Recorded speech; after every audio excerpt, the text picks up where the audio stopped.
This season of Monster digs up an all-American nightmare. Ed Gein inspired fictional killers like Norman Bates and Leatherface. In Ryan Murphy's latest series, Charlie Hunnam seeks the man behind the deadskin mask. When the writer and producer Ryan Murphy was 8, his parents left him to babysit his little brother. This was the 1970s, these things happened. Proudly in charge of the family television and TV guide, Murphy chose a movie to watch. That movie was Alfred Hitchcock's Psycho. Number 8-year-old, alone at night, should watch that shower scene. I went berserk, Murphy, 59, recalled in a recent group video call. I screamed and cried, and I had to call my grandmother to come and help me. A few days later he went to the library. An encyclopedia confirmed that while Psycho, based on a novel by Robert Bloch, was a work of fiction, it had a basis in fact, the gruesome crimes of a Wisconsin man named Ed Gein. Some of us repress our primal wounds.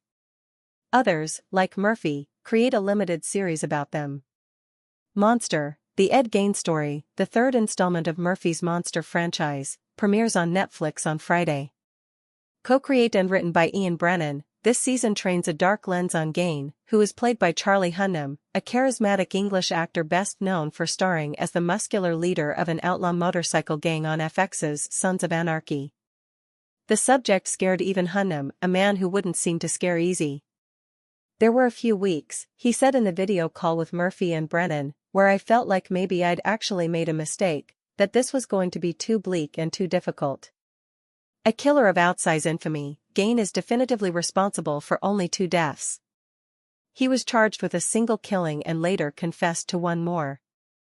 But Gein also had a practice of disinterring the recently deceased and making masks, clothing and household items from their skin and bones, a gruesome ritual that kindled the interest of writers and filmmakers. In addition to Psycho, his crimes inspired the character Leatherface in the Texas Chainsaw Massacre and Buffalo Bill in The Silence of the Lambs. He has also been the subject of documentaries, true crime books, horror comics, and more. It makes sense that prestige television would eventually come for Gein. Viewers have a seemingly insatiable appetite for stories, true and false, centered on the more outrageous aspects of human nature, an appetite that Murphy, with his American Horror Story, American Crime Story and Monster franchises, has made a late career of wedding. Shortly after this season of Monster debuts, Devil in Disguise, John Wayne Gacy will air on Peacock. Murdaugh, Death in the Family, based on the South Carolina lawyer-turned-convicted murderer Alex Murdaugh, will come to Hulu, and Netflix will host the Italian series The Monster of Florence, about an Italian serial killer active from the 1960s ADS.